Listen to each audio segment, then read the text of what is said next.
that roster, but that was one where it was like, okay, we kind of see the potential, we're not sure where this goes, but then the individual performance during Spotlight Series for some of the players on GE, I think that's when a lot of global fans started to buy in. Without a doubt, a lot of strong individual performance, individual players on their sides, but yeah, what are you seeing? Regen armor right off the bat. I mean, we'd like to talk about the dream.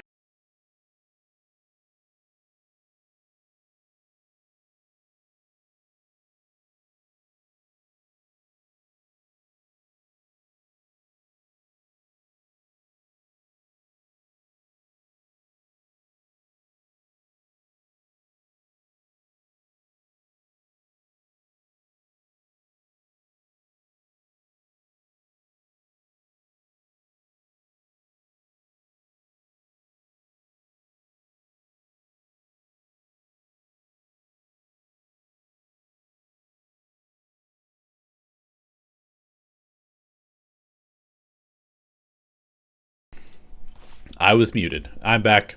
Hello, everybody. Basically, what I wanted to say is that I want to sort of give as much context as possible for these games. I'm going to give a lot of my POV on like what's going on, what choices are being made, why we're playing certain comps, why we're playing certain maps. And so I'm going to reference stuff like our scrim results and like the stuff that we're trying out. Basically, I'm going to try and be as open as possible on like what is going on in the team. Obviously, I'm not going to talk about like specific drama or stuff like that, but I will try and like talk about like the problems that we're having. I kind of just want to like give as much context as possible so everybody has like a better idea of what actually happens in a VCT team. So the first thing that I want to talk about is obviously this is the first map of the season. This is kickoff game number 1. We're playing Team Secret on Abyss. And actually, if I can go back to the map veto, just real quick. Team Secret bans Bind. GE bans Haven. Team Secret picks Abyss. GE picks Split. Team Secret bans Lotus. GE bans Fracture. And Pearl remains. So at this point in the season, we were... I'm trying to think. Let's see. When exactly did we have to sub out... Patrick who? Okay. So we started practice on the 24th of October. And our first match was on January 19th. So on the 24th of October, we started practice, and then on the on December 16th, we were notified that, or maybe a little bit earlier, we were notified. I think maybe a couple days earlier, we were notified that Patrick Hu or Yokem, Patrick Watson, was not going to be able to play. And so on the 16th of December is when we swapped over to having Darian play. So essentially like a month and a half of practice gets completely wasted, and we play in about a month. So in that month, we went from having Abyss be one of our best scrims, our best maps during scrims, to one of our worst maps. And we tried like a variety of different comps, and nothing was really working that well for us.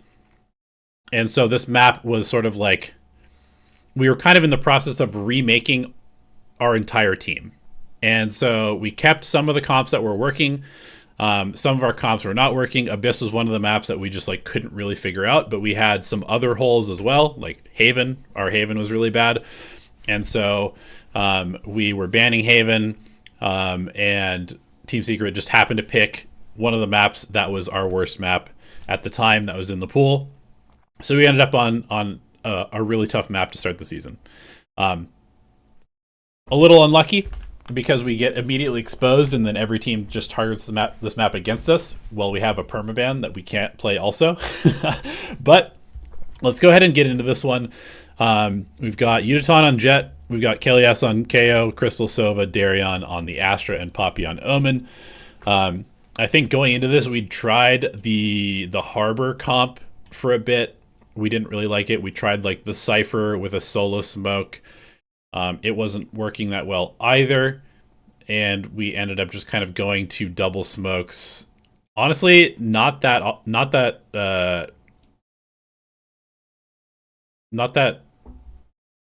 recently, or I guess quite recently to when we actually played. I don't remember exactly how many scrims we had on this comp, but I do remember that it was not that many. So yeah, we were not expecting this map to go particularly well, but it definitely went worse than we thought it would. So anyway, here we go. Let's get into the game.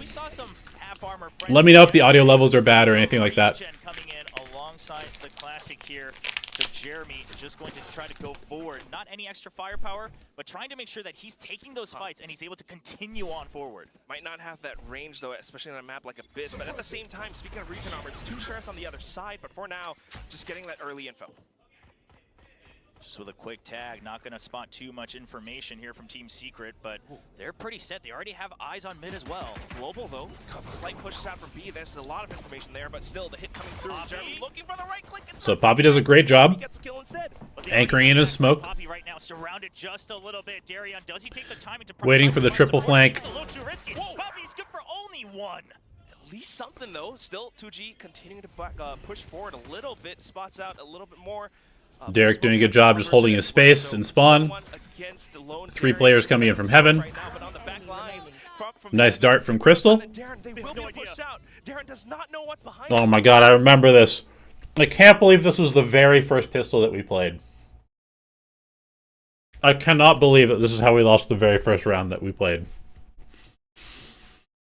And Envy has an opportunity of a lifetime.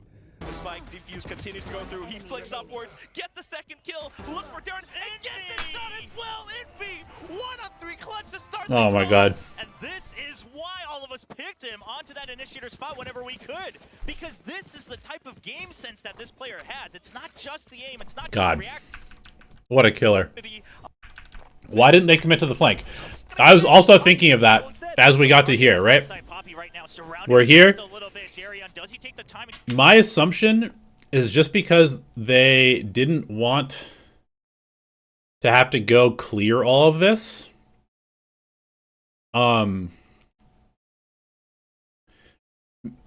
suppose the comms were maybe not good enough to know how many people were on site, and we were a bit worried of having to like give them early info that were coming from the trip and then have to fight through all this, because like Crystal went sheriff, so he doesn't have a drone.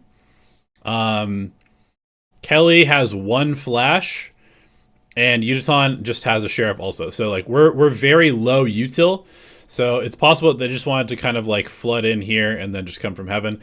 I don't totally know. I was thinking maybe they should just continue to flank here, but regardless, we should have won this round. It's just Envy just like somehow avoids being seen in this spot. Perfectly plays the smoke timing. It's tough. Like the timing there is just ridiculous. But yeah, I don't know.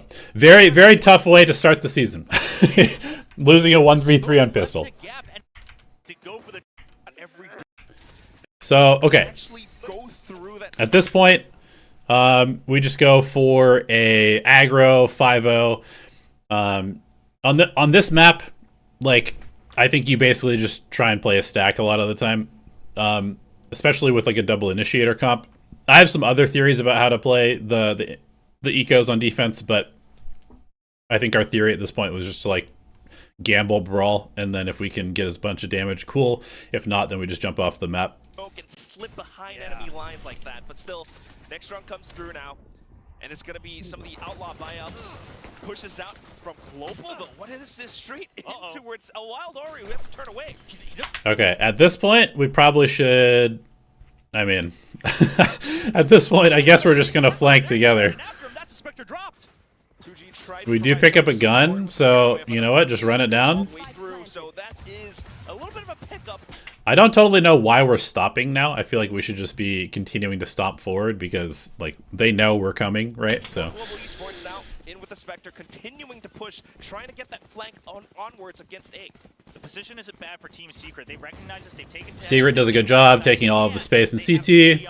But if 2GE falls, that's an extra Bulldog here for the retake. Bulldog's a really big weapon, but at least Spike down now. Jeremy does have an opportunity. Instant shot through from Envy, and 2G manages to get backwards in towards the site as well. Jeremy in with some shots, tries to trade with the... Honestly, pretty good damage from an eco round, so no complaints there, really. Get that first kill. Okay, our first gun round. From what I remember, at this point in the team, I feel like we were getting bonused a lot, and so I want to pay kind of close attention to the first gun round. Looks like we potentially overbought a little bit because Crystal's on a Guardian. We are missing 2 flashes as well. So, yeah, our econ management looks like it was potentially not very good. Yujisan also only has a dash, no updraft, no smokes. So, probably overbought something. I wasn't really paying that close attention. But, yeah, this is not super great to have super low util on your first gun round. You get a little scared.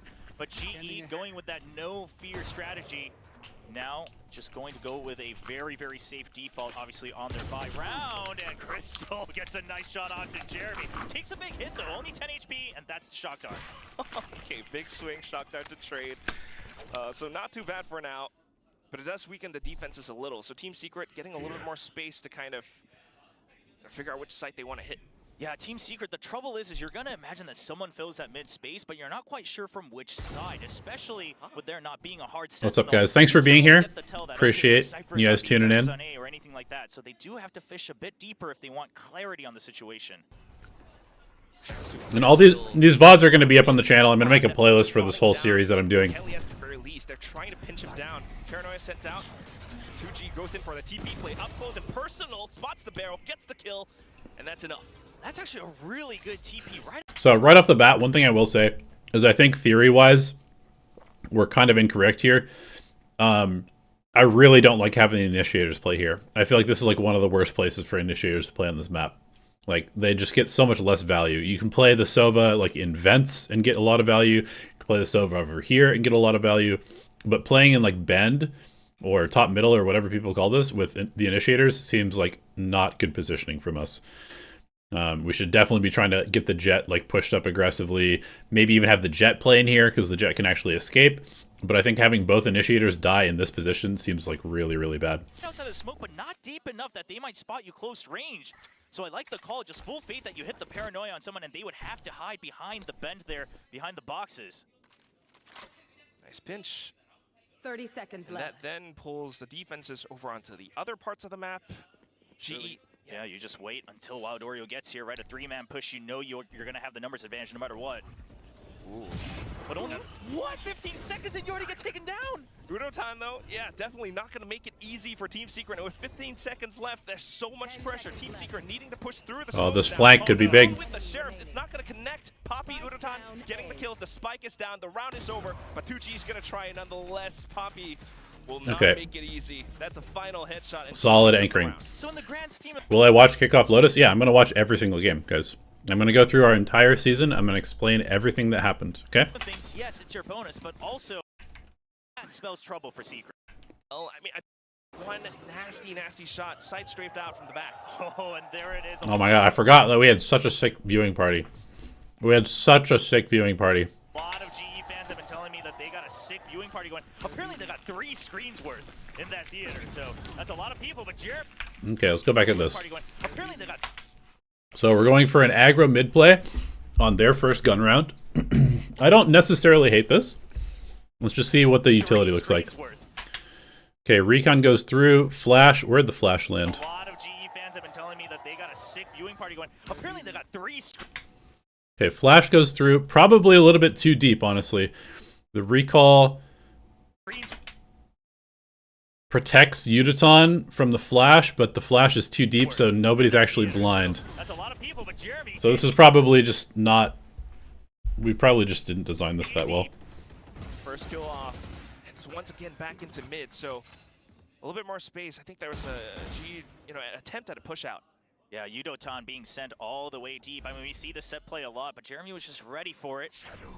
And Secret kind of recognizing that GE might want to change the pace. And I think this is going to be something we want to keep an eye on, is that GE, just given their style, the players they have, the coaching staff they have, they seem like a team that's going to be very proactive. Meanwhile, teams... I mean, it's not really going to help anybody because I don't know, like, how many of the players are going to be on the team. Like, the team is going to be completely different probably, so... I'm just doing this for myself. I'm doing this for you guys. I'm doing this as sort of like a, hey, if anybody is interested in hiring me, here's kind of how I look at the game. Here's my analysis, that type of stuff. Secret known to be a very default-heavy, very reactive team. And I'm just curious how long Secret is willing to wait each round before they start to take action. Okay, so we gamble B. Well, at least 30 seconds have passed, and they're still waiting.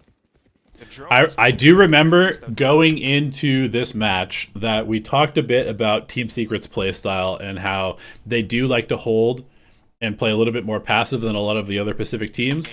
So I'm not surprised that they're just kind of sitting back and letting us play into them. I think that ends up being a problem on this map and also in Pearl, if I remember correctly. But still too much information gained from Poppy, right? That from the shadows lets them know, just stick to me, we're safe on the A side. So hence the rotation's coming over now. It's gonna be so Darion's doing the good anchor position with Astra. Starting things off. Jeremy looking for the bit of space. Ooh, looks the wrong way. This looks like, to me, bad communication. There should be zero reason for Derek to have to look this direction because we have two people holding this. So obviously we're not communicating. Yo, we've got your left, Derek. Just only look right, because he really should not be looking here. There's no reason for him to look here. We have two people watching this. Also, I mean, shout out to Derek because he's not like a main Astra player, but we kind of just threw him in and he was down to do whatever. But we did not put him in a position to succeed on this map or in a lot of our comps early on. But at the same time, pushing off from danger. A couple of players being able to gun down Darren now. All down to Raptors, and Kalias is next. Crystal only 8 So at this point, just going to have to save. Go for a save, yeah, because there's no way you're attempting this 2v. Yeah. Honestly, that was just really bad communication from us. Shaky and nervous right now. Rough going at the for the money against the Jelly. And their map pick as well. Okay, our buy is not too bad. We've got most of our utility, so pretty crucial round though, because our economy is going to be pretty washed if we lose this one. True, Esports, but we shall see how the rest of the round continues to play out. Like you mentioned, still being proactive, kind of reactive actually to Global Esports. I mean, it's working out so well for them.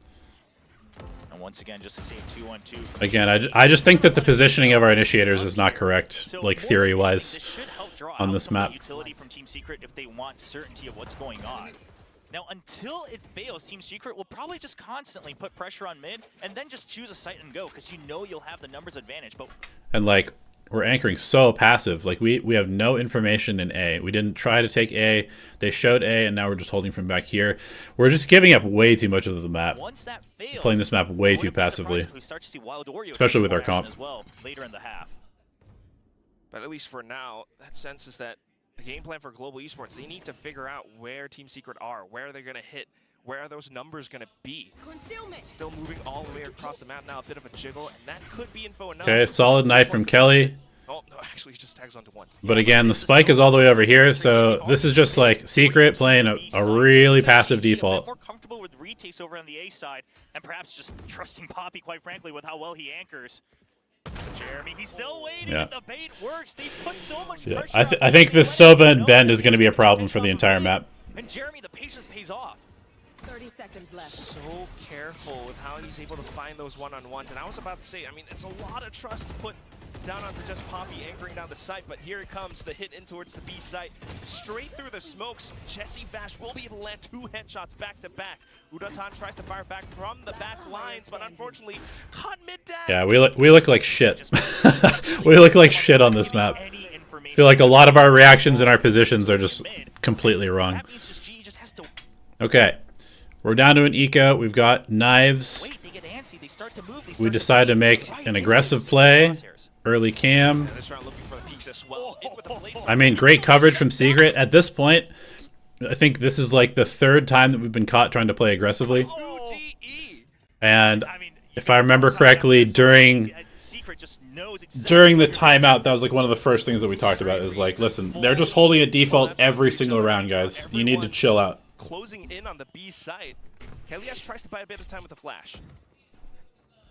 I mean, GE, sure, it's just Sheriff's and a shorty, so you'll do whatever you can, but it does not look like he'll be given much of a chance. Very thorough from Team Secret as well, drone up high. I mean, this round is just essentially over, so we can just skip through it. I mean, this is just a hard read. 2G set up. Yeah, we can go back and watch exactly what their positioning looks like, but they're ready for this. They know that we're coming with our knives, obviously. It's paying off right now. But this, I mean, this is just... That's great. Great positioning by them. Okay, we call a timeout. Poppy, you absolutely trust him to anchor. That's not the problem. But you just have zero information on A main after the double supposed to take out B main. One or... I mean, like, out on the can B. Yeah, boom. Oh. Okay, what's the adjustment that we make? Valorant. Cool, so we put the Silver over on A. We put Udaton in the middle with an operator. And then we get the KO and the Astra together on B. I think this makes a little bit more sense than what we were doing before. What would I do eco-wise right now? Like in terms of the buy for this gun round? Or what? Here he is. He would like nothing more than to prove that G has the right idea. Get out of my way. We shall see what those adjustments will be for now. They are kind of adjusting to that little bit of a recon in towards A main, but then again, that's just the first few seconds of the round. So just now on A, they had the recon going deep out into A main, and it looked like Poppy was almost in position to throw a paranoia, but no one to follow up on that. Curious to see if they repeat that in future rounds. At the very least now, it has to be a read back into the B site. It's in with a jump. And it looked like Poppy was almost in position to throw a paranoia, but no one to follow up on that. Curious to see if... Why? Oh, he got tagged. Okay, I was like, why did Derek fall out of the smoke? Because he seems like he's in a really good spot. But he just gets tagged by the drone blind. Which is pretty unfortunate. At the very least now, it has to be a read back into the B site. It's in with a judge from Jeremy. Not expected at all. Then Darren's down once again. Off with the blades as well. It's been. And I guess we didn't really even account for their ults, which is definitely a mistake. I mean, at this rate, Team Secret, they're looking to finish the half with everyone at 9,000 creds. Behind the judge, when you have the Blade Storm, knowing that this is the execute you want to go for, they are just going with the snowball. I mean, I don't mind the call that we made on the eco round. They just were perfectly prepared for it. Well, it is rolling down the hill into an avalanche. The off bot up, shot sounded off, but Envy just fires from the sidelines. Shot into its Kalias. Crystal makes it a bit of a trade, but they're still able to hold from the side of the site. Do I have access to past comms? Yes, but I'm obviously not going to leak them because I don't want to get banned for a year. As they show themselves, because they're not my property. It's Riot's property. I'm just gonna go ahead and say it almost might be a sure, yeah, the op. Okay, so now I mean we're just totally snowballed. We bought up an op, we got executed on. We lost the op. We're back down to an eco. Yesterday as well. We're back to our setup with both initiators in middle. So I don't know if we're Global Esports once again mentally cooked or what's going on at this point. Team Secret, it's almost weird that they have so much more priority in mid. I mean, it's the Astro Omen on the other side, and yet Team Secret, they put the initiative down. They're drawing out these opponent smokes. They're drawing out the gunfire. And I think GE's just actually giving too much unintentional information over to the attacking side. A little bit spent. The Guardian shots firing out from mid. So a bit of presence are already alerted. And if you're Team Secret, you've been good so far, so why not go for this? Yeah, I do think one of the things that we did a very bad job of a lot of the time is that we tended to be loud too often this year. Like, just in general, across a lot of the maps, like, we would give up too much of what's happening for free. Like, using too much utility, making too much noise, stuff like that. They suspect more here because I was the assistant coach during Kickoff, yeah. Crystal, yeah, they're waiting for another peek out because he was spamming the left side, but then he turns right to library under, and so you're expecting, okay, there's no way he's watching that alone with the Guardian when they're on an eco, the Hero Guardian. And it's gonna get dropped. Yeah, I mean, it's just a lot of like really unsupported, uncoordinated plays in middle. Like I said, this map, we literally didn't have any idea what we were doing on this map. Poppy, feeling the heat now, tries to put the smokes up, tries to keep himself alive, but pretty much pinned down. Because what we were doing before when we were good at this map, we were playing Yoru Jet. I'm pretty sure. If I remember correctly, I think we were playing Yoru Jet, Omen, Astra, Sova. I'm pretty sure that's what we were playing. We had Yokum on Yoru, Yudotan on Jet, and then I think Kelly was playing Astra, and Poppy was playing Omen, and then Crystal was playing Sova. So I'm pretty sure that was the 5 that we were running. I would have to go look. We might have also been playing a Neon comp at the beginning of the year. I can't totally remember. But anyway, this was like a big departure from what we were doing at the beginning of the year. 2G in this moment. 2G taking very aggressive positions all map long, and now the push out from the drone as well. They just want to trap him 100%. Smokes out. Oh, and here comes the rest of the team too, Chovra. Oh my god. I mean, they're just going to wait. They're just going to farm for kills, right? Reset all those ultimates right now. They got a fresh plate ready to go. We were like trying to figure out like where to put Derek, How close Jeremy is playing to the smoke as well. how to play around Yudo as a duelist. Yes! Nice flash from Kelly. Good shots. Then the trade comes through. What just happened? I don't think a single person. Why couldn't we put Darian on Yoru? No, he was not comfortable at that point. 2G might have been behind the wall, but he was just not able to get the right angle. But the 2 members on the right side here near drop, I mean, they just get full flash and One little flash and that. no time. Map ain't over yet. Still a little while to go for the first half, and the op returns for Yudotan. Cosmic Divide as well. Okay, I love this little peek. Yudotan loves this peek. This is such a nice little play because, like, I forget, is this the Osboss or the Buzz? I can't remember. But you updraft before the barriers go down, so you land on top. You can peek in early. Nobody expects this. We get so many picks this way. But man, just no coverage. We don't ask for a smoke. This is just like inexperience from us, bad comms from us. Also, kind of an insane play from Jeremy to just like run it down like that. Continuing forward, that's the op gone, and now in with a dash as well. Poppy's dead in the dirt. Already 3 members on the site. This isn't looking good for Crystal. You gotta wait for your teammates, but they have to still clear through mid. Darian gonna take. Okay, and then this was a huge problem that we had to coach out of Crystal. I remember so many times during practice, we would be raging at Crystal about, dude, you cannot be droning when we're not ready to follow this, because like he's just going to use the drone. It's going to get shot insta. We have no information, and we're not ready to actually follow the drone or go out. So this drone is completely wasted. And this was happening all the time. It was just like a habitual thing that he always did. Oh, I remember this round. Insane shots from Kelly. And all that's left is 2G up by the bridge. He's trying to play around it, trying to go back for another flick, but Crystal. Such a sick round from Kelly there. And that's the type of trading. That's continues to draw that fire. He's gonna chase it down, but yeah, that all the different roll still being able to pop off. Null Command and Cosmic Divide ready for GE. Honestly, the ult cycling really might bring them back in the half. Team Secret has to be careful about how they calculate the rest of the round. Their creds are fine, but they need 1 or 2 more rounds to get to another ult round themselves. Okay, but still back in towards mid, and that's Wild Oreo gone. The quick execute in towards the B site. But everything's been smoked. Darian's decided to play a lot more passive on the site because he's been getting punished a bunch. Very close up near heaven. We are just not ready for this aggressive push, giving up way too much space on the site. Go for the chase. That's a second kill. Now the rest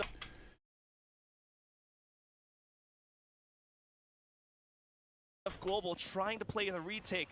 All 3, but they don't quite have the space on heaven any longer. Why do we let go of Kelly? I mean, I can get to that like when it actually happens. I can talk about it now.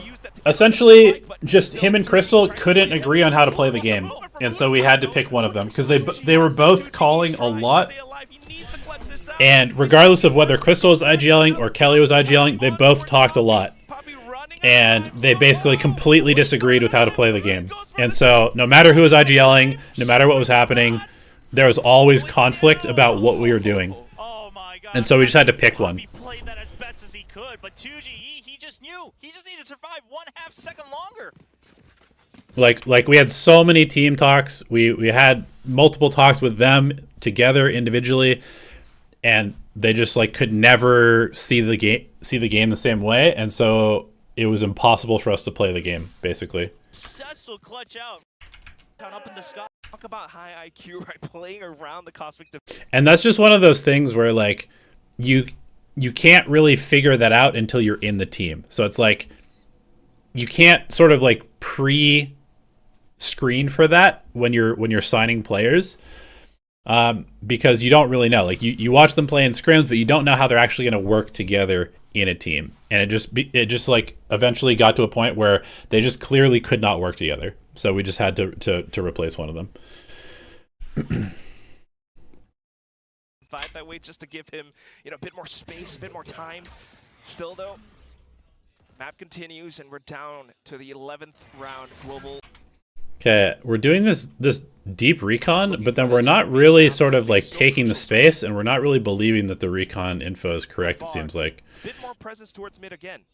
Okay, so Poppy is going to rotate off. I mean, look at this position from Team Secret. They kind of know that GE hasn't pushed out of A main at all, so they continue to wait, but very far back. They're not fishing. Yeah, finally, we're getting a little aggressive here. To think that if you do eventually push out of A main, they can actually. I think at this point, one person should just be rotating into vents. We should just be trying to kind of like push towards B, leave one person on this line. But it looks like we're going to give up all of A main again, which I really don't like. This was another problem that we had a lot during the year, is just like giving up space that we had invested time or utility to take for free, because like there's actually no reason for us to be playing back here. We should always just be spotting this, because we already took the risk and pushed up, and we know that we have this space clear. But once we fall back into sight, now it's like they could just walk into A main and we have no idea. They're not going to hold it close.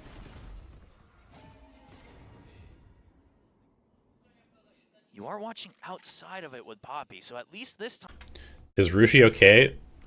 It doesn't matter. Like, these are just public VODs. I can do whatever the fuck I want. I think you can rotate a bit safer than before. It's not like I'm showing you guys like the behind the scenes comms or anything like that. Poppy's going to be able to delay one more turn with that paranoia, and so you just have to trust in that. At the very least, not spotting anything out towards A, but now B's getting smoked off. Udotan still being able to maintain control of mid. That gives them the numbers on the B site. Okay, so we do gamble to the right site. Coming in. Darion's ready for it. He has a good angle right outside of smoke. Oh, just lose a couple of duels. Oh, and that's just Team Secret continuing to barrel through. The Hunter's Fury will slow them down. Hunter's Fury whiffs. Instantly rotating over with the From the Shadows, but is that going to be enough? They don't quite have the numbers. Wild Oreo still playing safe from post-plant position. Oh, you would have loved to go during that plant, but it's going to be on the outside of danger, safe from all gunfire. Yeah, Neon Lever. I mean, it was a giant pet peeve of mine, and the amount of times that we talked about it and just didn't get fixed is crazy. They have no reason. Oh, right on the railing. So he doesn't get spotted though. They don't know for sure. He's on the railing. And Oreo, Wild Oreo, just gonna buy time. He actually gets the kill as well. What a shot! That should be enough, but it is Papi Chulo. Only able to get the Just one. gonna have to save. All right. Yep. 6 and 5. Econ's gonna be messed up again. Let's see. How did Kelly die here? Oh, he's scanned up. Okay. 2.0 KD as the controller. Always lovely to see. I mean, him in the spotlight.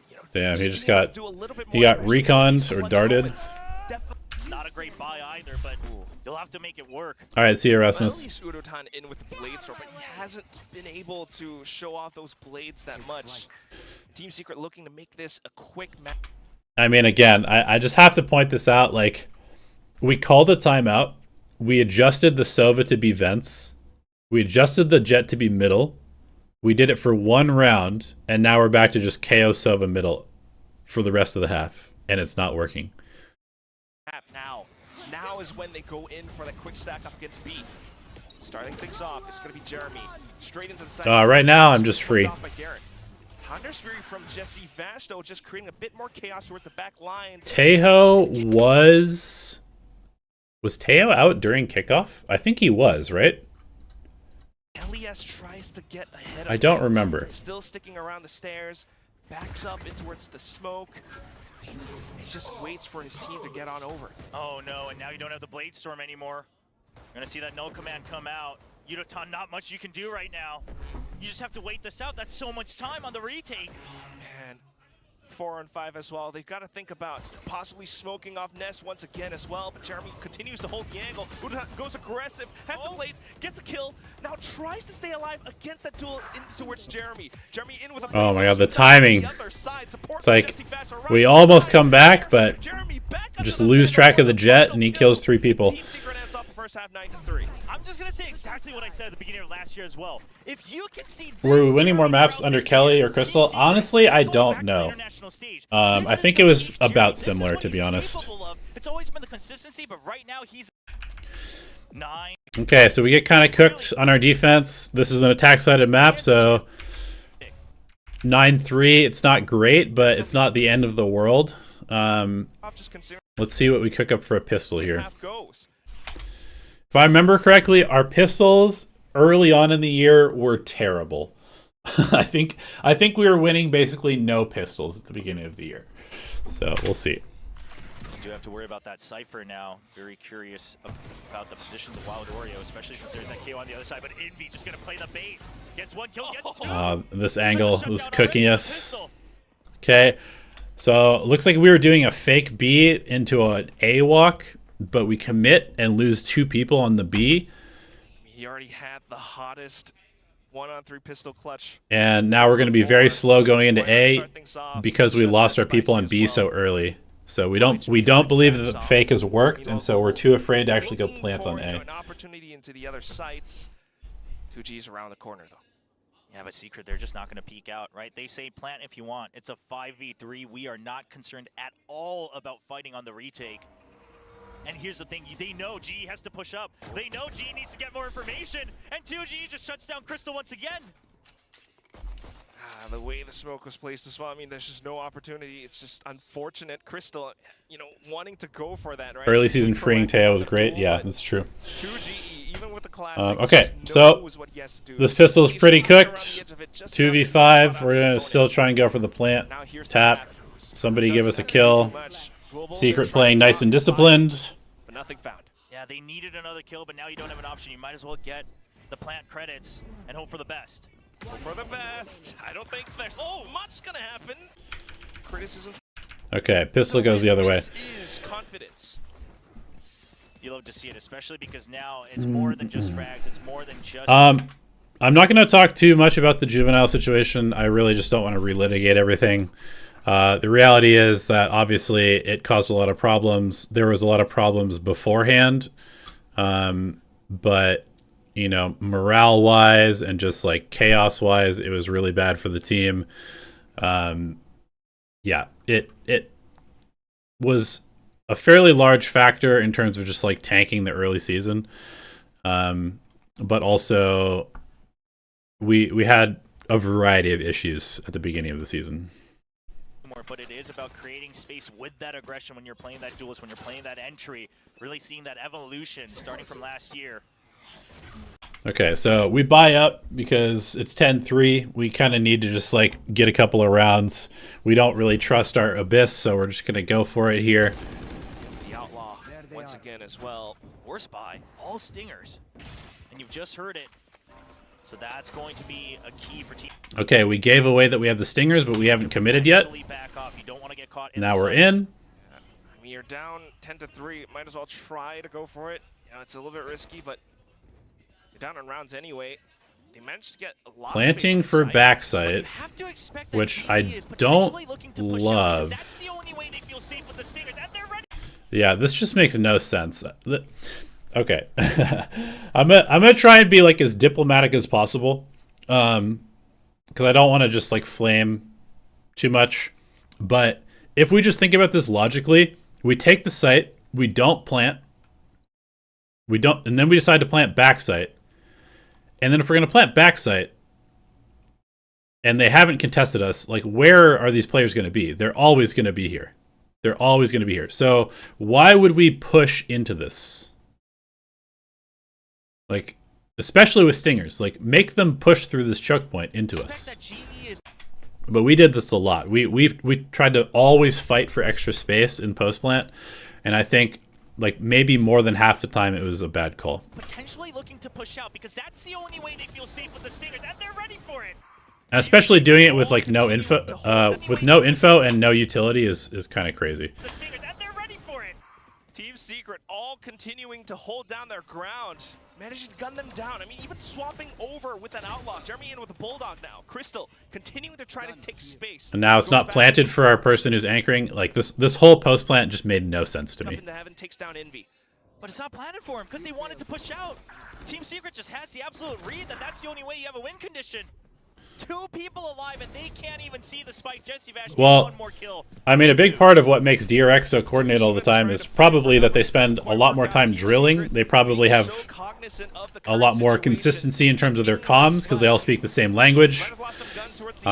They also have a lot of academy players that they keep bringing up who have been in the DRX system for a while, so they're not actually that new. You got to remember that this team was formed with essentially only tier 2 players from a wide variety of different teams, different cultures, different regions, different languages. So the amount of chaos that we have in our team versus, you know, just like 5 Koreans who have, you know, played in the academy system and come up together, even though both players might be like new to the league, there's a totally like big disparity between those 2 groups of players. There's a movement from Darian and Crystal, making it seem like they maybe had more time, but they doubled down. You already kind of nailed the coffin. Might as well go for it again. I knew it was very likely that he was going to get banned. Because otherwise it's not looking good. Really? The judge, I don't know about this. Oh my god! What are we doing here? Doubled down. You already kind of Okay, we go Singers again. Just trying to run it down. This is a good read from Secret. They buy a judge. They're expecting another aggressive round. Oh my god, 2GE! They walk straight into him. I mean, it's either Stingers or it's pistols, right? So the judge is absolutely a good play here. How bad were the comms in English? The English comms were not that bad. It was more so just like when things were chaotic, it would be sort of hard or delayed for some people. And also, I think sometimes the IGL calling was too complicated in terms of like what the ideas were to be expressed correctly / also understood fully. So I think it wasn't like that we couldn't speak to each other or communicate. It was just like the complexities of English when things are chaotic and need to happen instantaneously is very hard for people who are not native speakers. Yeah, you've got the lost credit, so some of you, the half armor in, yeah, I get that, but listen, I don't blame them, but it is a absolutely ballsy move to double down. Right, because if you have to take an extra like half second to translate in your head from like Tagalog or Korean to English or something like that, when you're trying to like say what's happening on your screen, then that half second could be the difference between somebody getting shot in the back or not. You cannot challenge it. He tries to swing. Darren at least gets one. Okay, so this map is essentially over. We forced twice, didn't work. Let's see what we've got for our last round. We're just going to try and fight middle, looks like, and Team Secret has another good read on this. I mean, to be completely fair, Global, they haven't really shown off any Abyss too much in the off-season, but Team Secret really just stretching their legs out right now. Look at Jeremy! He gets 2 there? Sure, he was going to get the kill onto Yudotan because he was pinged. He knew that trade was coming. But then the second kill. What else is Jeremy going to do? Continuing to hold mid. A little bit of support from Jesse Vash. I mean, now Secret, you really just need to hold safe default. Once again, another 5v2. You have the numbers advantage. No reason to rush, and this is where they shine. Come on, make it a flawless finish. Give us the flawless. We've seen that a couple times already. It's getting there. Spike down mid. Darian, yeah, he's played against him last year. Did have that ace against Gen G, but now this is a completely different situation. Oh, he's back turn. He's completely surrounded. He hears everything coming. So we get completely rolled on map number 1. Obviously, it felt not great. It was a little bit like, uh-oh. That didn't feel very good. However, I will say that we're going to split, which was by far our best map in scrims at this point. Our split was, I think our split at this point, we were like 85% win rate or something like that in scrims. So we were feeling really good about map number 2. And then Pearl, I think, was like in our top 4 maps. So we still felt pretty good about this series at this point. We knew that Abyss was just going to be a throwaway. Like, if we could have banned 2 maps, it would have been Haven and Abyss. And we just kind of got unlucky that teams immediately found out that our Abyss was bad. But we still felt pretty good about this series because the next two maps we felt really good on. So let's go ahead and hop over to Split. Let's see.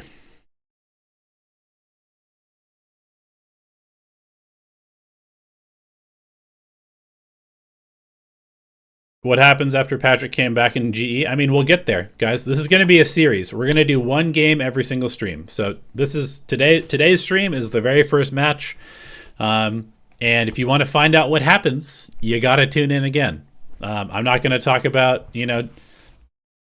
stage 2 until we get to stage 2. We're kind of focusing one game at a time. I'm trying to give you like the inside scoop on what's happening behind the scenes in the team, the stuff that I can remember at the very least. So yeah. Over onto the Rays, and Team Secret with a change up since last year as well, bringing in the Deadlock. This is going to be a lot of creeping around the map. Where's the Deadlock trips? Where's the Cypher trips? Oh, there's a star on the ground. Better not go into the site. Yeah, in the offseason, we had Sovon Split. I think it was literally... They ran the Deadlock Cypher comp on Ascent. I don't even remember. Like, I don't think I was even involved in making that comp. Deadlock Cypher really worked well for them and really suited them. So I want to see how they bring that into... Who was the most mature player emotionally? What happens in map number 2 over to our casters. I mean, Darion for sure. Thank you very much, Mika, and our analysts over at the desk. Yeah. I'm out here making exactly $0. Yeah, go me. Oh wait, holy shit! I didn't even turn monetization on. What am I doing? We're back. All right, enjoy your ads. Give me your money. Give me your money. We've got a bit of an almost mirror matchup, the Fade and the Sky being the big difference here. Yeah, a little bit different, but still, kind of the core principles are roughly there. You still want to basically make use of that Sky to gather more information. Asgard, I haven't been part of making any decisions for the team for 2026. A little bit towards mid, a little bit towards A as well. At least starting things off from the Team Secret side with the 3. Okay, so yeah, this comp, we were having a lot of success on. I think that Deadlock on Split is like one of the strongest places to play the agent. We had some pretty good protocols on like how to do stuff middle to get mid control. And yeah. They might be ready to push out if they get any information. I've been pretty straight up. I think that not keeping a core from year to year is always going to make a team worse. Like, it's very, very hard to get it right with 5 people the first time. Like, that's why basically every good team has like built up over time. Like, we've got these 2 players who are good together, we add 1. Okay, these 3 players are good together, okay, now we add another one. Okay, these 4 players are good together, now we get that final piece. Like, it's very, very, very rare. In fact, I think almost impossible to just like pick 5 players who have never played together before and have them be like the perfect 5. As well. An early Cyber Cage comes out for GE. I love that from Darion. Really blocks off any potential aggression so that everyone has to vie for space once again over on A main. Also baits out a little bit as well. So the star does come up towards the outside of ramps, but Global, they do have... And yeah, actually, let me talk about this because it is relevant for like this series and also the rest of the year. So coming into this year, they had just buffed Deadlock, I believe, and Vice had come out, and Cypher was still good, and everybody was playing Neon Breach at the end of the previous year and in the offseason. And so we had a discussion about whether the meta was going to go to double Duelist, whether it was going to go to double Sentinel, or whether it should be double Initiator. At this point, I was pretty convinced that double Senti was going to be really good in a lot of ways, especially because Deadlock, as people kind of learned throughout the year, is a lot more of like an Initiator character.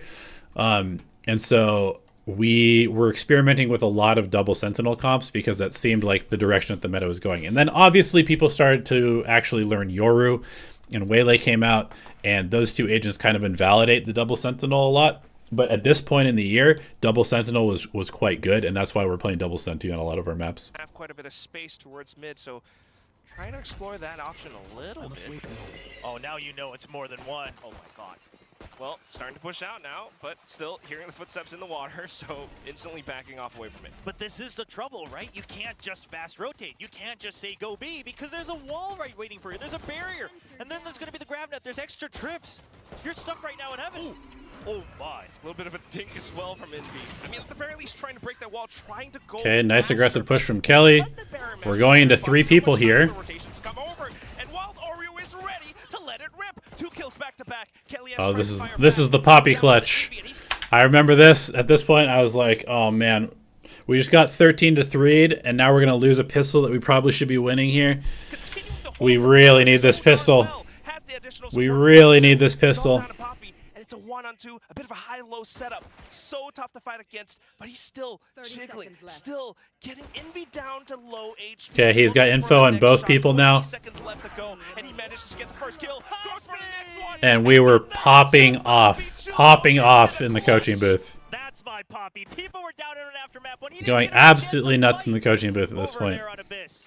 But there's that clutch. I mean, we had the clutch over on Abyss right there in the first round from Envy, and this looked like it was going to go Team Secret's way. But they were able to break through just fast enough. I love the pop flash from Wild Oreo. I think that is going to be the big difference maker, is that Team Secret are going to be a bit more willing to fight on a dime because they have that flash. There it is. Puppy! That's the energy. Oh my god, that is what you need. We needed the hype. We needed the hype. Just as well. Triple regen armor as well, so really leaning heavy into that new equipment that Yeah, and so we've got triple regen armor. This was another read that I had where I thought that this could potentially be like insanely good to boost the economy, because if you like take some damage on these anti-ecos when you have triple regen, and this was before people were abusing the outlaw very much, you can take like chip damage, but then you still have light armor for your next gun round, and then potentially you might even have light armor for your next gun round, so you could potentially get like 2 or 3 rounds without having to buy armor, which can really snowball your economy to make your gun game and utility game better. So this was something that we were trying out here with just like heavy investment into the regen armor. Also really good against classics and stuff early on, because you can like take chip damage from the right clicks but then not die and then get back to full armor. that came out at the end of last year. I'll find you. Going back to a bit of info gathering outside of A. Hiding inside the cyber cage though, Jesse Vash. Yeah, I like it. He pre-positioned himself. Now he will just wait. It's going to be a little bit far in terms of distance. Yeah, can't get the kill. Like right here, Crystal's now going to go back up to full HP, or like full armor after taking a shorty shot. This is one of the situations where it's really good. But now back in towards mid. Udotan tries to hold. Kalias was downed. It's down to the Guardians and the Sheriff. Okay, we're going to come guard the weapon. Couple kills in there. Oh, and I love the fact that they just decide to go fight the member that they know for sure. Instead of trying to clear every other corner, just push him off. Now you know you're at least safe from one side, and they'll continue to chase him down. If there's two, go you in the still smoke have the together. advantage, making sure you're not giving away to any free weapons. Keeping things tight and close. And just squat up and run onto site together. This is all good from us. Safe for Kalias. The best you can hope for those peeks into the site. Crystal 2 off of ults. And he's just going to save. So we go into the next round with good armor, good weapons, good utility. The individual potential of these players should never be doubted. Broke down on Abyss. Okay, so we decided to bonus this. First gun round for them. And on their first gun round, we decided to just slam A, it looks like. Definitely looking a lot better here now. Why do teams lose anti-eco rounds? Because they have very, very bad protocols on how to approach it. Very bad theory. I think anti-ecos are like one of the biggest leaks that most teams have, including us this year, which is that if you don't do anti-ecos correctly, they become kind of a random thing. But if you play them correctly, you should literally win them like 98% of the time. We'll see if they can convert this Into the bonus. It has been a lot of heavy A movement so far. Once again, it's the same cages. Team Secret already trying to adjust around it. 2 players down from ramps. Jeremy alongside Wild Oreo. The sprays, they managed to take down Crystal. And that's a spike down as well. Jeremy onto the 2nd kill. Jesse Vash continuing to hold. Okay, this from was the a other really side. bad So take from us. Guns down the boombot for now. Cage trigger 2. Trailblazer spotted them as well, so Jeremy's ready for it, and that is a twofer from Jeremy and Wild Oreo. Try to take some extra space. Don't get anything. Get cleaned up here. So, really, really bad round, but it's okay. Now we're on our first gun round. Information on the setup. Meanwhile, Team Secret, they deny the Nightfall from coming online even in round 4 while making sure Wild Oreo has his Seekers online. So even in the ult economy, now you're feeling okay, and Jeremy continues to... Okay, let me go back and watch this again. So this was our standard default. It was Deadlock and Astra take control.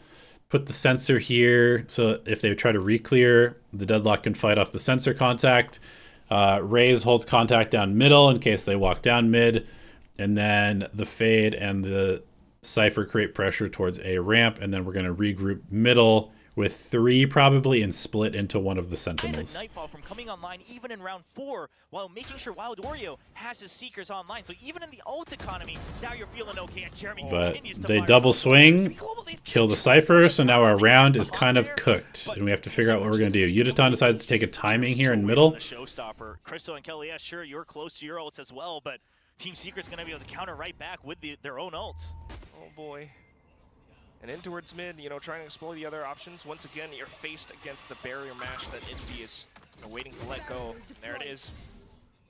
Just buying time, and if you don't break that, that's another full 30 seconds that Team Secret can just run around without any fear.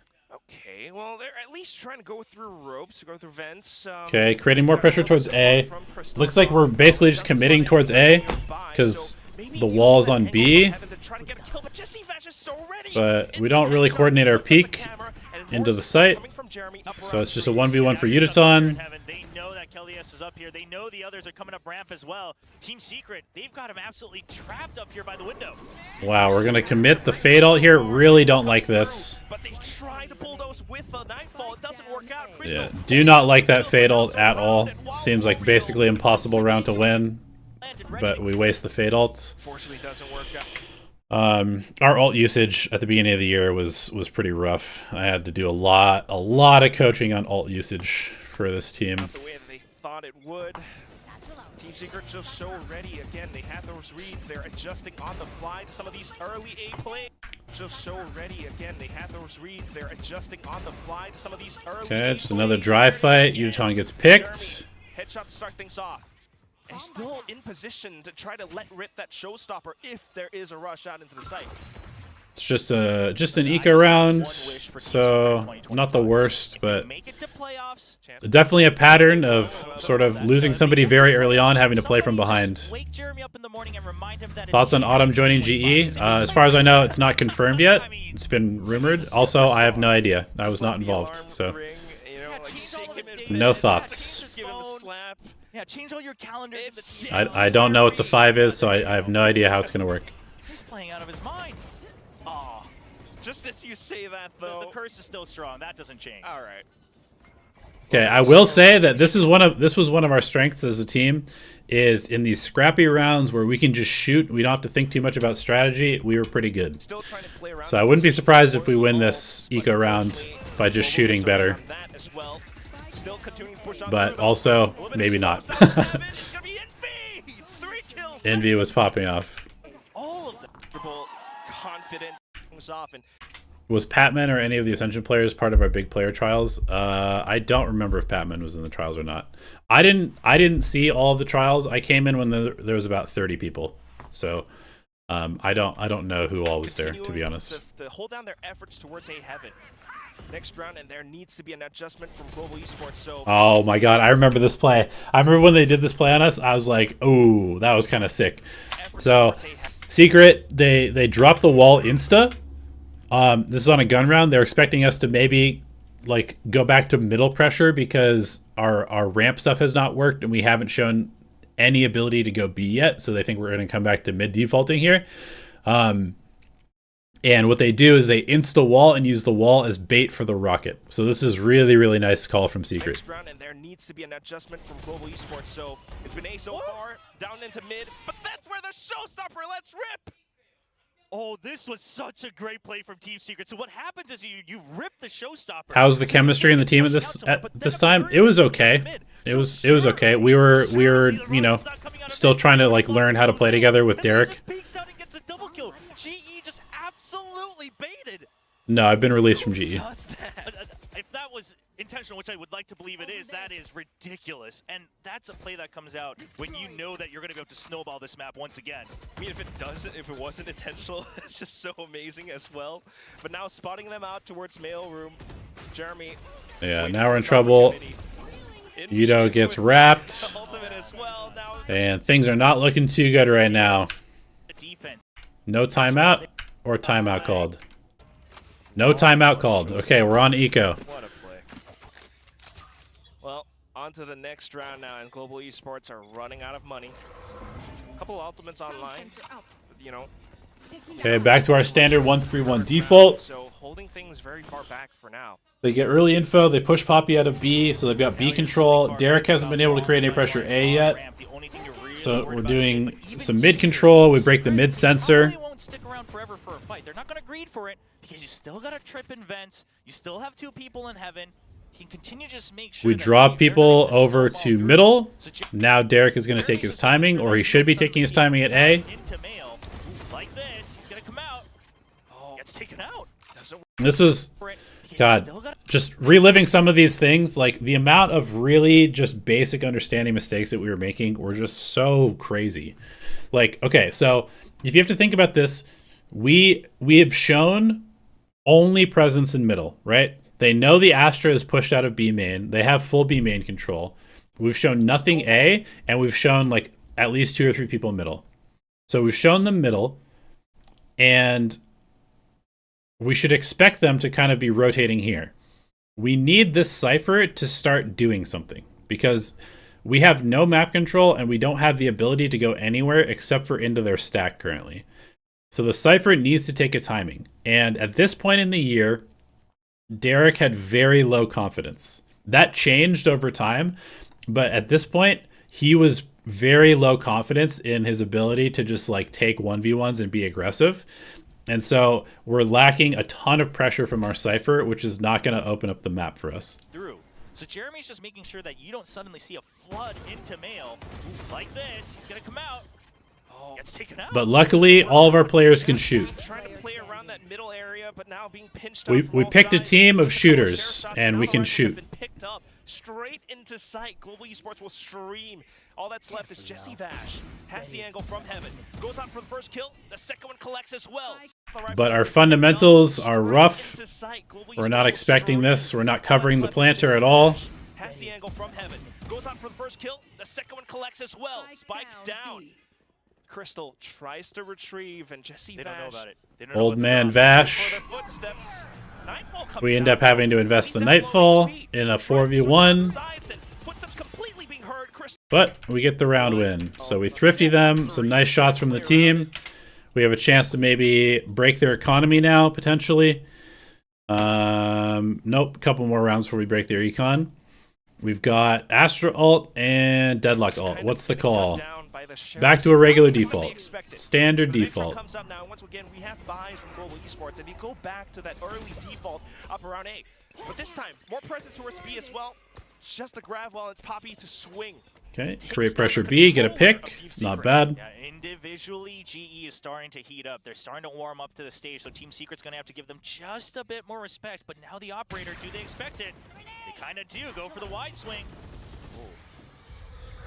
Safe for now. I've always been an Astra fan on this map. I think Astra's a little bit better than Omen on this map usually. But it kind of depends on the comp that you're playing. The annihilation, although the grab net fully collects. Okay, nice ult from Kelly. We wall off ropes. Tries to come back to relay forward, has to spray it down, lands a couple, but still down. Again, like, you can kind of see the communication problems that we're having, where we've got 2 people just swinging into the open both looking at stairs. Nobody looking hell. Nobody looking into the site.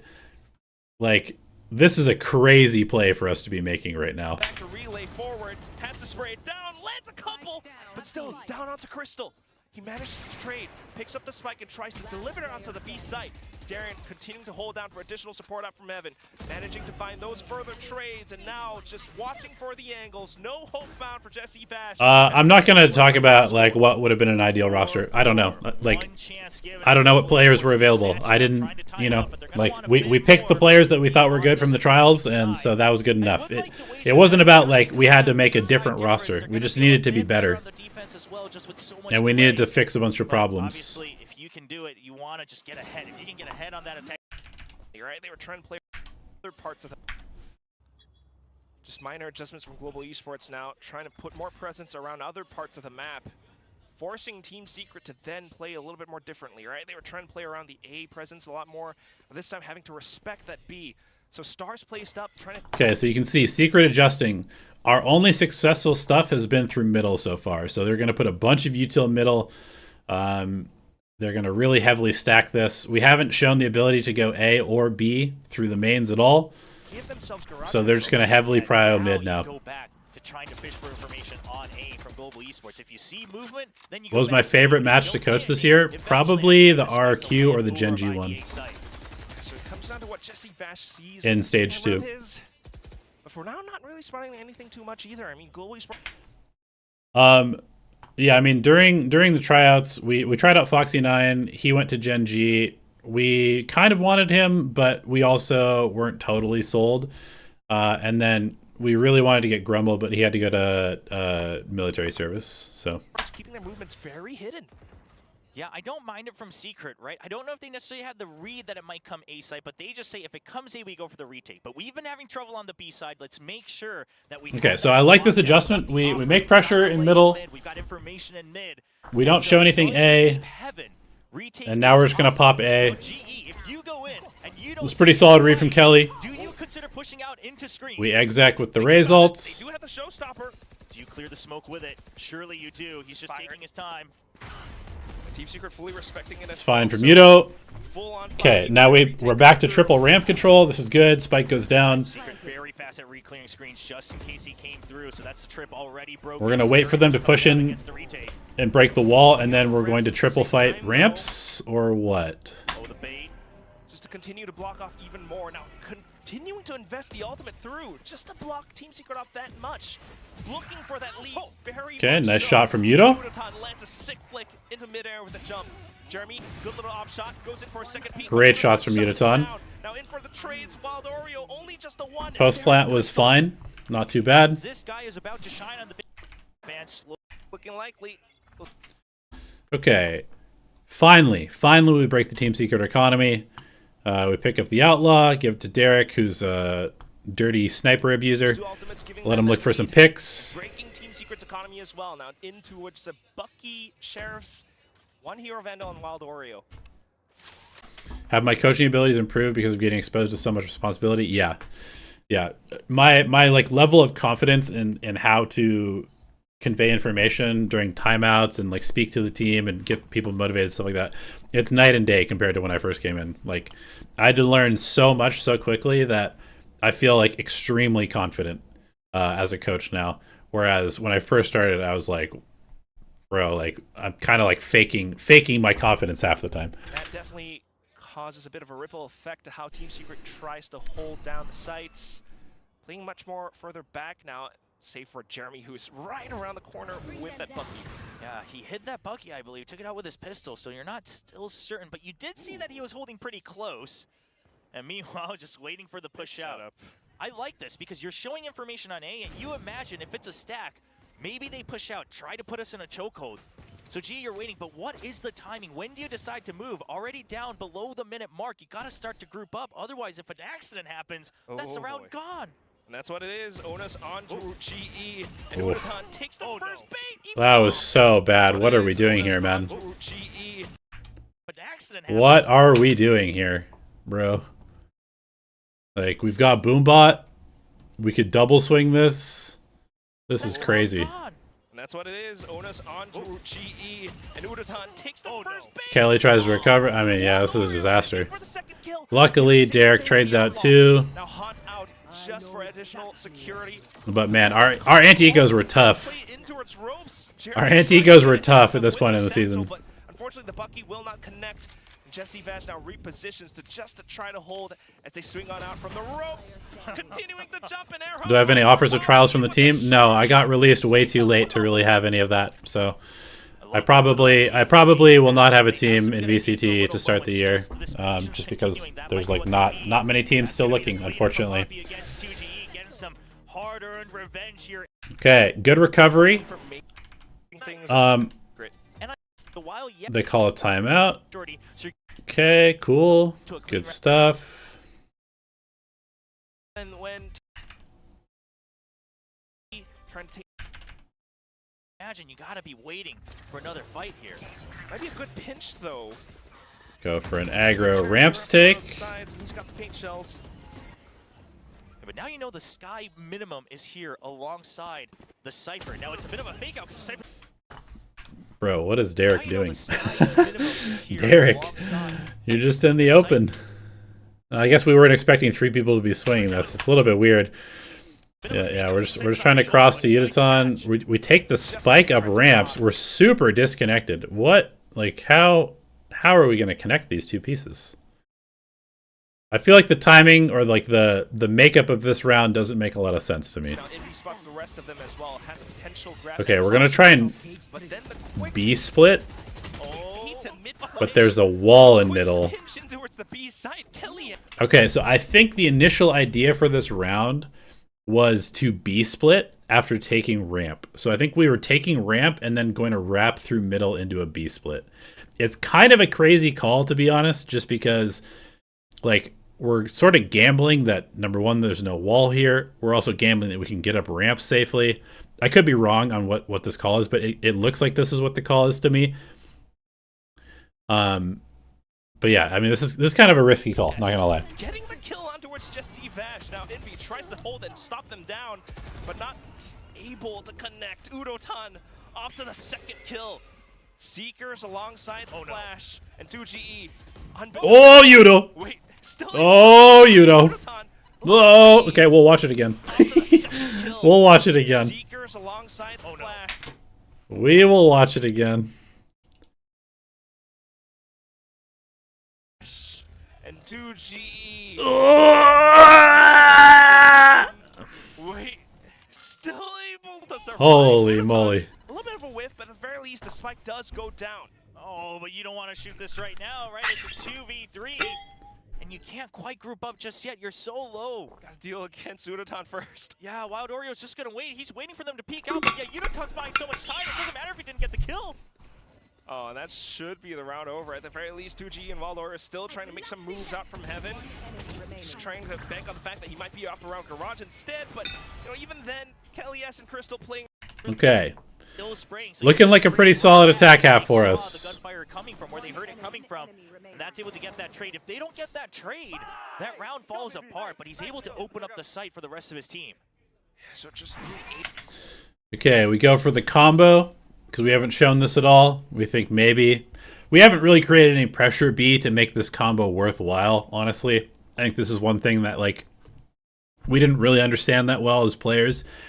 Like, we understood that the combos were good, and I kept harping on like, hey, we've got this net plus nade combo that we should be using a decent amount of the time. But you kind of need to prep for it, right?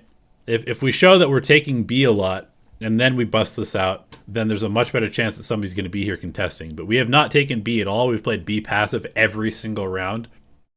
So this is never going to catch anybody. Able to read that positioning up from Jesse Vash. Now they're trying to do the same thing again. 3 players up against 1 around B. It's a fast push in, but do you suspect the one-way once again? Surely you're wary of it.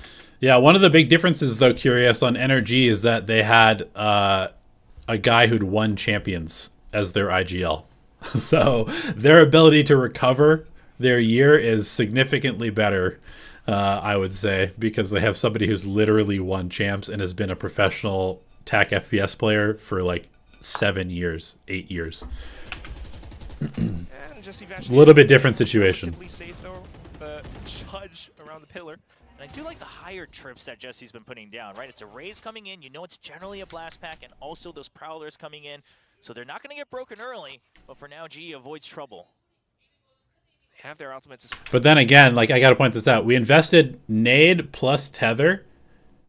We take B main, and now we've essentially given B main back to them for free. We didn't deposit anybody. We don't really have any info in here. We didn't even put a sensor, so we actually have just wasted like 4 people's time and 2 important pieces of utility. Also wanting to keep the This stuff was making me fucking rage the entire year. How often we would do this, like.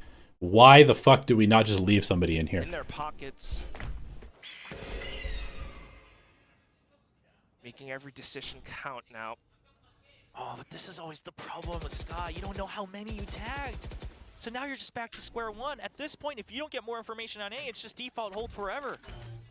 That's what it looks like for Team Secret until the Nightfall collapses. Okay, Yudo is cooked. Reckoning, I mean, Annihilation, excuse me, Nope. was sent in. But Okay.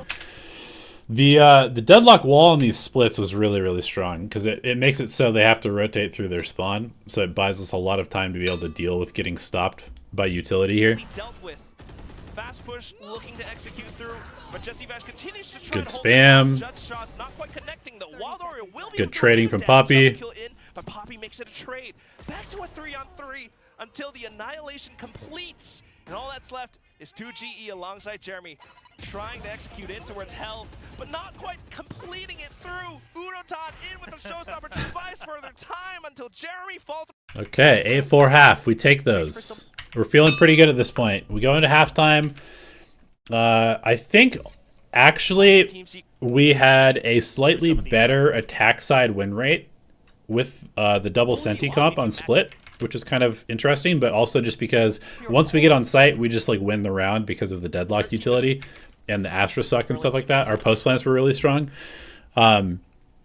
But also we were feeling very good, right? We're 8-4 on split, going to the defensive side. We've got 2 Sentis plus an Astra. We should be super good to close out this map. They're going to have to go through the wings first. The mid play is not going to be as common the way that they're going to be. Why was the fix not implemented? I'm not sure what you're talking about. What fix? To go because generally you're going to want to clear traps with their paint shells and then just go for a full send. So now just block off, delay that. You already have A control. Then you've got B for some extra delay with that Astra on top of the Cypher. It's Team Secret just trying to play. So early wall on A, trying to get information on whether they're going to break it or not. I feel like we probably could rotate somebody off here because we've walled this and they haven't broken it. Maybe trying to break We'll through see if mid, we but Global send Esports somebody does off have of the A right to middle or to and B here exposed. pretty soon. Team Secret still managing to avoid most of.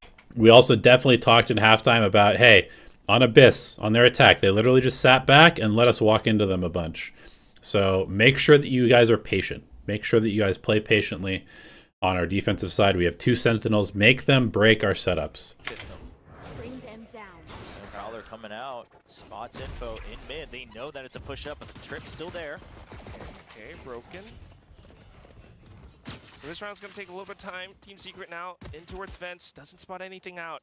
Then they're The issue of leaving space, I mean, I don't know, man. Like, we talked about it consistently throughout the year, and it just habitually people just like it never got through their head. explore back in towards Mail, where Darren tries to slow things down. It was just consistently an issue, Individual fights no though, matter how Smash often we talked about it. Try to lurk.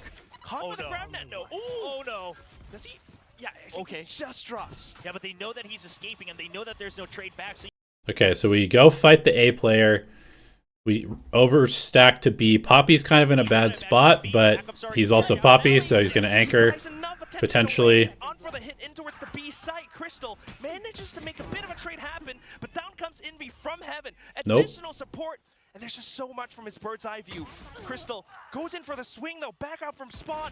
Another swing out. And 2G caught unaware. It's down to Jesse. Okay, we're just fighting. We're fighting. We're winning our duels. It's great. The angle. Crystal continuing to hold. He manages to stick it. Nicely done. Good recovery from Crystal and Udaton. Double pistol. 8-4 half. Let's go.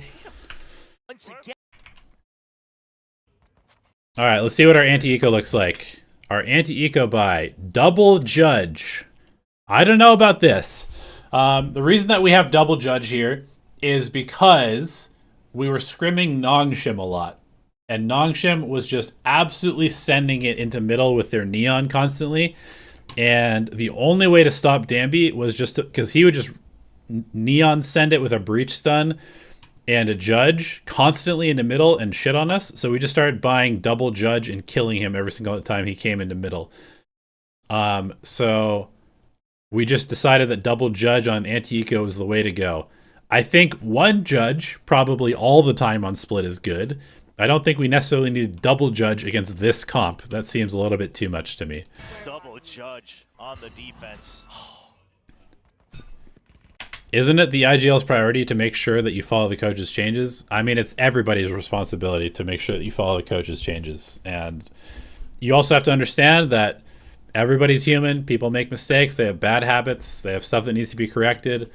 It was just one of those things. It was just a consistent problem for us. And for whatever reason, it just never was learned that we needed to not do that. You know, there's only so much you can do. You can point it out over and over and over and over and over, and if people just don't learn, then it's just always going to be a problem. The other one onto the off angle on A. Oof. Okay, vent's already opened up. Okay, that's a Vandal down. That's really bad. But if you do walk up ropes, Crystal's isolated, taking a duel with no early That is contact. the Vandal. So ideally, you're trying to take these long-range fights once again, imagining that you can have some sort of Kelly trying to advantage. hide the judge. Judge spotted. okay. Wait, You're gonna push Okay, forward. now Kelly's taking Oh no! Oh no! a they're solo running it. play, Oh, but no. this guy was a raised main, so he knows how to use the judge. Okay, too aggressive, trying to push out. That Vandal still alive. This is the threat against GE. They dropped the most valuable weapon in the very beginning Yeah, of the this round. is a consistent issue for us early on in the year, is just giving up a good gun. Swing. Oh, Poppy. Big shot from Poppy, Yudo. Pistols, Udotan, blast packs ahead. So many just like random hero solo plays to try and salvage these rounds. Still the relatively low HP. And Good read from Yudo to back off here. Has the classic, goes for the 30 right click. seconds left. What's the timing like? I think Derek's gonna clean this up, maybe, hopefully. Tries to take the spike. Oh, right underneath. Yep, Does the okay. lock up Very in time, expensive and anti-eco round for us, clean though. things up, but nonetheless, Extremely expensive, saving one gun. So our bonus is going to be really bad, econ-wise. Let's see what we end up buying. Yep. Our bonus is 3 Sheriffs, a Bucky, and a Vandal. Not great. Do we do anything to set up our Vandal with a good play is the next question. Bucky close. You spotted. He was jumping earlier. But then, of course, the util commitment as well with the Prowler. So, you're a little wary of this one. It's a little fishy. You hear the Bucky, but do they know it's double? Poppy's back there. I mean, great job from Crystal, just holding the space, holding his ground. This is Very nice. much stuck now. You know, they're still looking for some of these safe kills, right? Trying to spam through the smoke, spam away through the wall. We go for a little nade combo in middle. That was Off nice. towards Kelly S now, trying to fend that off. Towards back. Oh, okay, so this is a cam trap. So camera sees the feet as they walk up, and that's going to trigger the nade plus net combo. Kills, right? Trying to spam through the smoke, The net was just a little bit slow, / maybe not quite deep enough, and also a little unfortunate that it's just the raise that's up here. So maybe we needed to wait a little bit longer. Instead of going off the very first person, maybe wait for like 2 people to show and then do this. And then the nade from Udotan is pretty shit, to be honest. Like, I'm pretty sure this nade is supposed to bounce off the box here, and he just misses because he's smoked. So yeah, this nade is not going to get a kill anyway, even if the net was perfect. But in towards back mid. Off towards Kelly S now, trying to fend that off. Team Secret continuing to swing again and again. Yeah, so much utility has been drawn out from Global Esports that Team Secret, generally speaking, oh, well, especially with the Cypher gun. Great shot from the old guy. You're safe to go wherever Holy you shit. wish. Smokes up as well. Udotan, Lone Vandal, alongside Poppy trying to swing out, but the waterfall doesn't quite work out in their favor. Timing not on their side, numbers not on their side. Okay, so we get kind of cooked on this round. All good. We kind of lost this round by losing so many guns on the anti-eco anyway. I don't mind it. Even better, it's a bonus on top. and break it. All right. Okay, first gun round. What's the plan? What's the plan? Double stack at B. Cypher supported by the Fade at A. And we've got the Raze in It's middle. all good for now. He's one away from his ult. He's trying to keep They try to combo us. Doesn't hit anything. Nice, really nice double peek from Poppy and Kelly. Yeah, you don't see that. These two had very good synergy together. And I think that's maybe one of the reasons why Poppy struggled a bit. Because I think Poppy did better when Kelly was calling. I think he kind of vibed with how Kelly called a little bit more, and Kelly was a little bit better at like micromanaging what Poppy was doing with his util, which allowed Poppy to just shoot a little bit more. And I think Crystal kind of like let the players manage themselves a bit more, and I think Poppy worked a little bit better when he was sort of like given a specific directive throughout the round. High low on the boxes. That's aggressive. Unotan continuing to jump peek just for information. But yeah, look at this GE. Contrary to Team Secret, continue to kind of leave mid relatively open. They're really just using it just to delay, on a timing. Once they have information that Team Secret is going to want to take space, they trade util for util, but they know eventually it should always be a main site hit. just managing to play that to their advantage. Okay, honestly, part of me thinks that this wall should just be placed in B. We use this wall in middle a lot like this, from what I remember, but once we win this fight, I feel like we should just be walling this and then going and fighting middle together. But lead, so maybe that's just like a little micro thing. They're high low on the boxes. That's aggressive.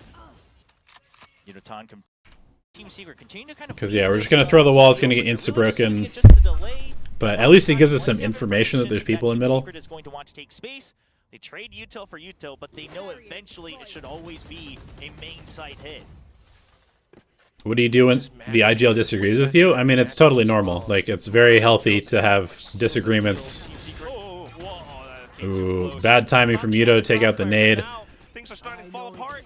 Jesse Vash alongside Jeremy looking for that A conversion. Jesse Vash already. And Jesse Vash has found the lurk.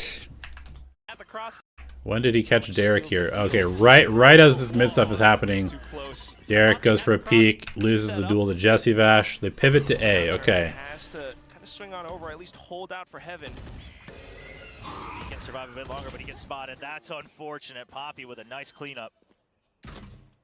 If I had the chance, what is one thing I would do better from this year? I would be a lot more authoritative in my ideas, I think, and I would not let people convince me to do other things. I would take more power away from the players as to what we're doing and how we're playing, and I would tell them what to do.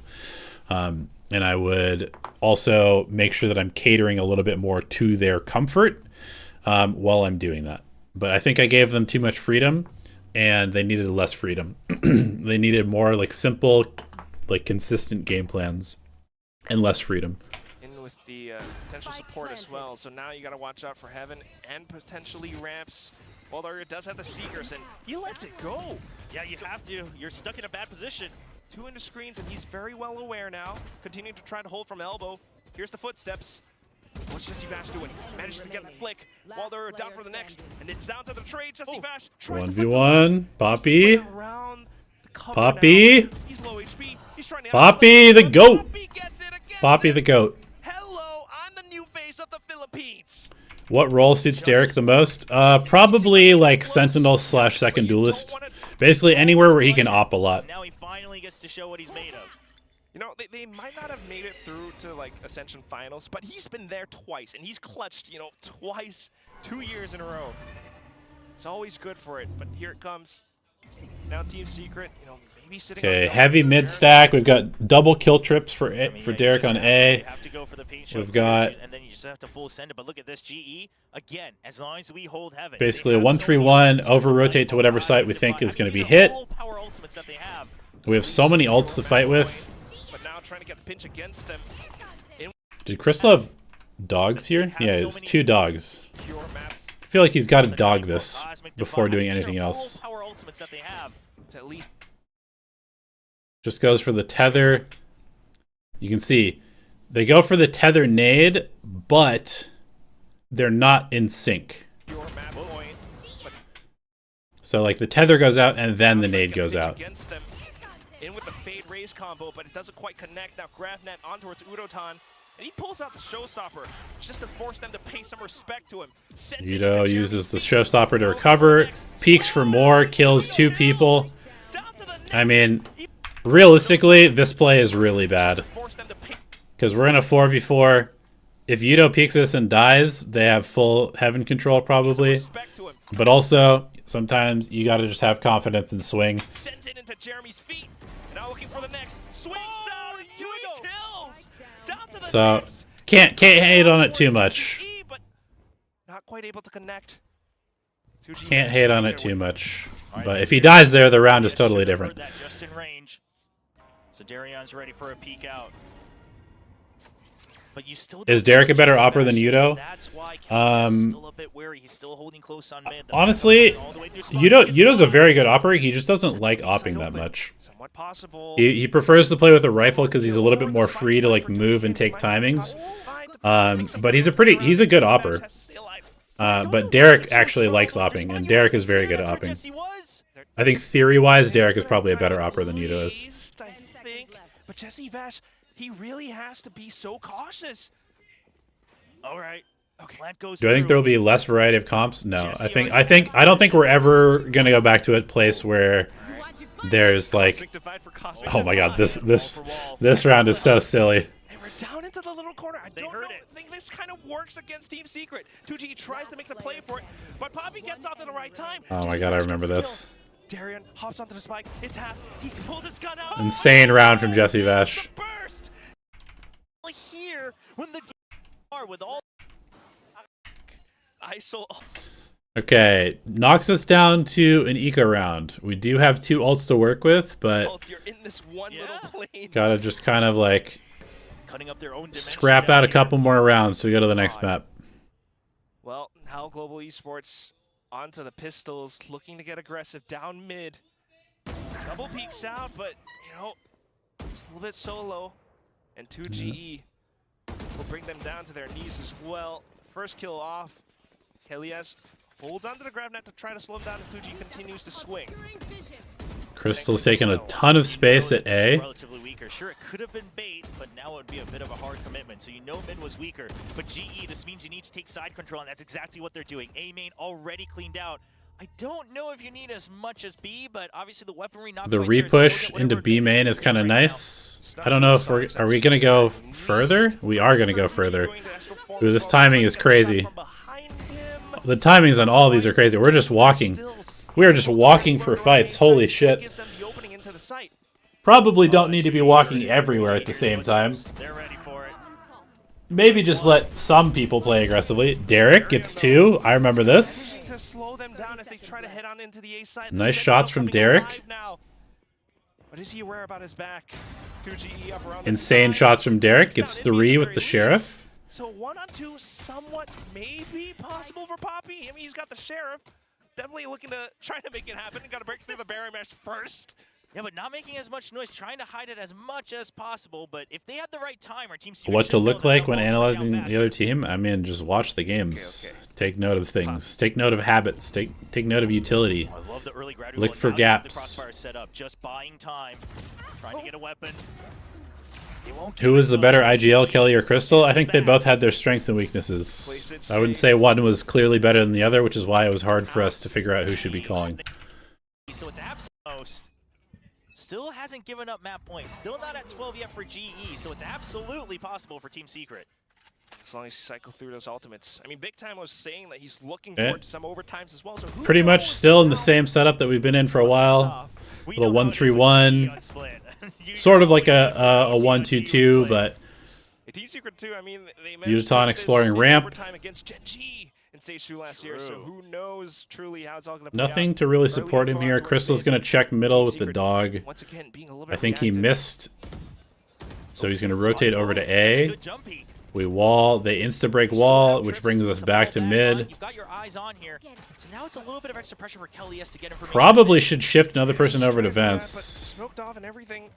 Since we have double trap and 3 people on A, we should definitely be shifting towards mid, towards B a little bit more here. Yeah, that's exactly what they're doing on GE, because you've already given up mid control. It's too late for Crystal to come back through. Yeah, complete the rotation. There we go. Yudo goes over. If they come A, you delay with the trips. You still got Crystal trying to figure out where to gamble. Nice ult from Kelly to slow them down. Poppy goes for the sight smoke. Nice. Okay, so we were there just in time to actually stop the hit. But Poppy buys a lot of time by making that sight smoke play. That was good. And they have to pick up the spike. 13 seconds left. Going aggressive, trying to look for the kills. We're kind of trolling right now. We're kind of trolling by fighting that, considering how much time was left. But get the round win. Appreciate that, Curious. But they didn't have sightline of stairs, and Yudotan's able to get the spray down, bringing them to map point. He's just a perfect way to play. Okay, final round potentially. Bad buy from Team Secret. We have Rocket. I mean, even though Kelly's downs, he's able to then swing out a lot. I think we're looking for a rocket trap here. So the idea on this round, I'm 99% sure, is we're gonna eye. If somebody breaks the eye, we're gonna wait for the cam to catch them here, and then the Raze is gonna rocket into them and try to kill like multiple people. He's able to then swing out alongside that clear from Team Secret. So Global Esports now looking to close out the map. A judge being pulled out by Kelly has to control Mail Room. He just says, don't even come here. You know what? Don't even think about mid. Go to the sides. That's what you have to do anyway with your composition. You're not going to be able to. Okay, we've got the judge in middle. You can't get through here with information. That's what Kelly's is trying to say. Because either to get that. Honestly, guys, I'm probably just gonna ignore most of the roster questions because it's not my team anymore. I don't really want to talk about like who I would keep, who I would kick. It's just not really productive for me to talk about that. So I'm most likely just going to ignore your question if you ask that. Use all your Sky Util, or I mean, you're going in blind. Or he's waving the red cape as like, come here. I dare you to challenge me. Nah, surely Team Secret doesn't think of that. And they're trying to explore their options towards possibly A now. A little bit of early shots. Jesse Vash is looking. Okay, Derek and Yudo trying to chase this guy down. Ooh, Jesse Vash. Come on, Yudo, get the nade. Oh, I remember this round. This is a sick-ass round from Yudotan. Good tuck from Jesse Vash. They're trying to wrap on Yudo in top ramps. We have B control. Kelly is kind of stuck in middle, so this is basically just Yudotan on an island here. Pops the showstopper just to hold space up around the back of ropes as well. Udotan, the homing missile. He will blow them out. Bam. 4 kills down, and all that's left is 2 GE. Massive round from Yudo. 1-3. Is this possible? Darion is probably a... He's probably a better duelist. And Global Esports will bring us the distance. You don't see rounds like that. But he's like a secondary duelist because he's an opper. I didn't leave GE. I was let go by GE. I am no longer affiliated with GE. Yeah, it was a sick round from Yudotan. Okay, so now we're going into Pearl. And Pearl was one of our better maps, like I said. So, again, we're playing double Senti. I think we were on double Senti the entire offseason. Like, we were very sold on double Senti on this map. I came into this year thinking that Vice was completely broken, so I was trying to get us to play as much Vice as possible. This was one of the maps where we basically first implemented it. As far as I know, I was the first person to find this diagonal wall on B. Nobody was doing this before we did it, as far as I know. I mean, some other coaches might have found this also, or players might have found this, but I found this on like day one. So the diagonal wall on B, and I had like 3 different variations of the diagonal wall on B. We were instantly using this. Is one of the reasons I thought that Vice is really good. Try and play it as especially on the defensive side, you do want to kind of get a little bit proactive, and that's what they're What do I think the meta is shifting towards? I'm pretty sure a lot of teams in 2026 are going to play a lot of double duelist. The other half will probably play double controller. I still think double initiator is good, honestly.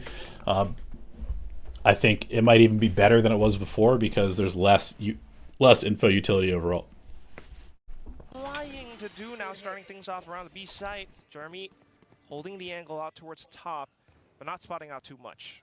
Yeah, and Kelly is just saying, all right, we already know that they're trying to get information on B main. Let's just ditch that. Let's move on. I think I've bought enough time, but what he does not know is that Club already getting cleared by Team Secret. So exactly as Ades mentioned, that's going to be Secret having the information they need. They have some good delay on the plant, and they're able to hold on to that back site. Secret's cleared out a lot of stuff. We got to go pretty quickly here. Yep, time to commit. Yuda's going to go into the double molly. At the same time. But we've got some very good utility, so it's like impossible for them to flood out with all the shit that we're throwing. Delays all being burnt out now as the rotations slowly go on through. Jeremy trying to come up with a bit of a flank from main. And everybody's been tagged going into art, so this is some good information. You still have to worry about main, but this is a very, very fast flank from Jeremy, and if he's able to get that first kill onto Poppy, things start... Yeah, I know, Hoverboard. It's like so many of the darts and stuff that you would want to throw, it's like not even worth it to throw them just because if you throw it and it sees nothing or gets broken, like you get 0 value and then you potentially ruin like your entire execute. So you can't like go searching for unique stuff really anymore, which is unfortunate. I know TMV thinks that double initiator is death, and I think that the data kind of shows that some double initiator is dead, but you got to remember that the game is completely different now.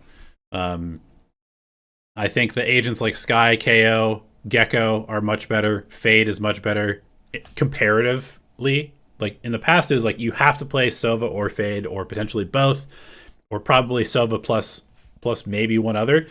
Realistically, last year you could have just run like solo Sova on like basically every map and been fine. But now I think because you have a 45-second or a 60-second cooldown on your dart, if you don't have a second source of info searching, you are going to get absolutely fucked. And so a lot of teams will deal with that by just like pushing aggressively and taking space with double duelist. But I think that if you pick the right initiator combos, that double initiator is actually still really good. Or, you know, just wait for teammates to find a little bit more time and pressure, but the swing is a little bit too close to the wall. Poppy will be able to spot him out first, and that's a shot in from the Ghost. Now, Team Secret needing to take that pressure up towards Art to continue to push on, but Darren holds his ground. Jesse Vash now trying to play with the angles, but not quite. Gonna get spotted out at the end, so Global Esports picking up yet another pistol. What's up, Wob Source? Also mentioned that Darion maybe wanting to come up a bit stronger now on the kills. He started to warm up in map 2. Well, look at my cute little guy. They didn't let go. He's back. He's on the stage. He's on the Pacific stage. He's getting frags. Derek's back. Darion, you gotta love it. You gotta love it. Even though, you know, coming in a little bit last minute add to GE, still being able to provide so much value. He has that capability of it. Saw it from Blee last year, but now next round coming through. God, our team was obsessed with Guardians, man. We were so obsessed with Guardians, man. I hated this. I hated this so much. He's going to be that little bit of a lurk in towards A. The rest of the team in with the Outlaw, the Marshall in towards the B site. We were good with them, but I hated the Guardian Vice. By the 0 point. Everybody else was. So the Vice and Silva getting tagged, but Jet not so much. So you might not be aware. Okay, so yeah, this was another one of our main setups. We've got the turret for an aggressive A push. We've got a crossfire in middle for anybody walking out. And then we have a 3-person default towards B with a contact of the scope taking the aggressive peaks into B main. Aware that this is eventually going to be the execute or even the potential for this long-range fight. There's a jump peek. He should have spotted the Marshall at that jump. Still, though, trying to stay tucked away at least. Team Secret not wanting to give off too much. So you know there's no one behind this screen right here, but no other information. Still spots Wildora. Okay, so this was good. This was one of our solutions to it. Basically, this became like our main solution to anti-eco, because in scrims we lost so many anti-ecos, and you saw us lose some anti-ecos early on in the series. But basically, we decided to just try and